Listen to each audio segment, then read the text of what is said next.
Hi, everyone. I'm Sabrina Dhami, and this is 13 Now, your afternoon update on this Thursday, August 11th. And we begin with a breaking news update on the New Scotland homicide case. The case against the man accused of that murder, Jacob Clyde, was just back in Albany County Court, and Clyde himself appeared for this. This was a procedural hearing. Clyde has pleaded not guilty to brutally killing Philip Rabati earlier this year in mid-April. Police tell us Clyde stalked Rabati for days beforehand. We also have an update on a house that was demolished in Colony at the end of July. There's now a feud brewing over what to do with the rubble, who's responsible for cleaning it up. Tessa Bentulin is just back from Colony working on this story. She is here in the 13 Now studio, and she joins us live right now. Tessa. Actually, one second, Tessa. I think we lost your connection here. So I'm going to move on and to our next story as I try to fix that, Tessa. I want to get you updated on a case from state police as investigators need your help right now. They're trying to find out the name of a woman found dead. Her remains were found in Otsego County in the town of Morris, but they did release some pictures here. They tell us that the woman was 4 feet 9 inches tall, wearing Adidas jogging pants, a pink tank top. And we do have some pictures of some belongings that were left behind from state police: a silver ring, a gold chain, a necklace, some boots. If you recognize any of these things, call state police. Again, this case out of Otsego County. So it looks like we do have Tessa's connection fixed here in the 13 Now studio. So let us bring her in. Again, Tessa, to remind everyone, this is a case out of Colony where a house was demolished at the end of July, as we did cover, and now there's a feud over what to do with the rubble left behind.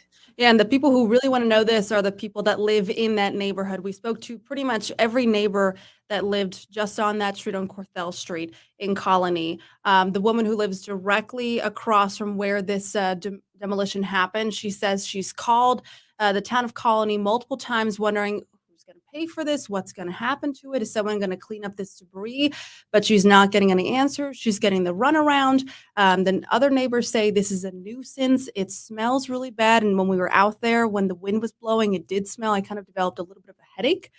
So next time I go out, I should be wearing a mask. But that's the whole question is who's going to pay for this? We haven't confirmed if the woman who owned that house, if her insurance company is going to be paying for this, or if the city is going to be paying for this. That's the whole feud here.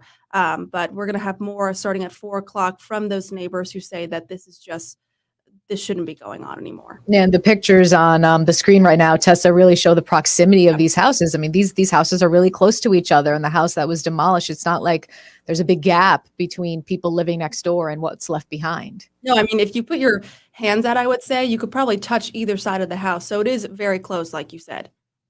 All right. We will get an update from you. Again, those neighbors you spoke with as well, coming up live at 4. Thank you for being here with us in the 13 Now studio, Tessa. Let us get a check on your forecast now and bring in meteorologist, the always smiling meteorologist, Paul Cayano. Today is pretty much, would you say today's perfect, Paul? It's perfect so far. I don't know if it's going to end perfect, but we certainly have some beautiful weather out there. I know that you like a little touch of humidity in the air, so you probably feel that it's perfect. But I think that more folks, if you're going to take a poll, would find tomorrow and the weekend weather probably to be some of the best that we've seen all summer. When you talk about sunshine, warm temperatures, and comfortable humidity. Looking outside right now, I would say that this is a perfect shot, right? Downtown Saratoga Springs, got some fair weather cumulus clouds out there. Enough sunshine, unlike yesterday, to get us into the 80s. It's 84 downtown Saratoga right now. And it's dry with a bit of a breeze. Other temperatures generally in the lower to mid 80s across the capital region. So it's a warm afternoon. Notice those showers and a couple of rumbles of thunder way up in the Adirondacks in Hamilton County and parts of Herkimer County. That's why I say it may not end perfectly, Sabrina, because that front that's producing those showers is going to be heading our way. Now, I don't think it's going to be too terrible out here later on, but for the ride home, maybe shortly after that, that line will be moving through. So a few passing showers, a couple of bursts of rain and rumbles of thunder, not out of the question from that really weak front that's passing through. It's more moisture starved than anything else, but it will bring a big change toward much more comfortable air. Not that it's so overly humid today, but remember back earlier in the week it was. So we had a step toward lower humidity in the last day or so, and an even bigger step starting tomorrow. Notice lower 60s with afternoon highs tomorrow, right near 80. And that's really going to be the rule as we go into the upcoming weekend. Notice the dry air really building in behind that front after it passes through tonight. Nothing but sunshine tomorrow and right into Saturday. And I think a good chunk of the day on Sunday as well. So we're setting ourselves up for a great stretch of weather. Tonight, any showers will move out. 60 for an overnight low. A back up into the right around the 80-degree mark tomorrow afternoon for a high. But again, plenty of sunshine, the humidity out of here, and it stays out Saturday, Sunday, just perfect.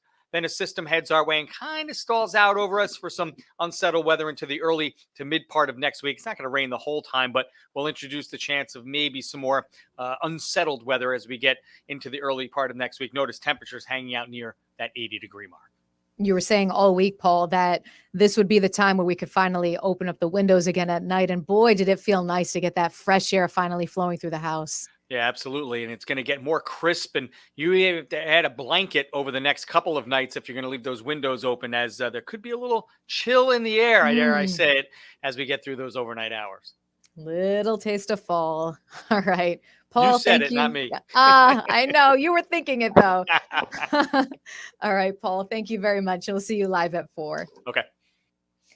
So for the first time since 2016, the Clydesdales are back in Saratoga. Some video that we just took a few hours ago. The 8 male Budweiser Clydesdales came through Congress Park, traveling down Broadway in Saratoga, and then to the firehouse on Lake Avenue.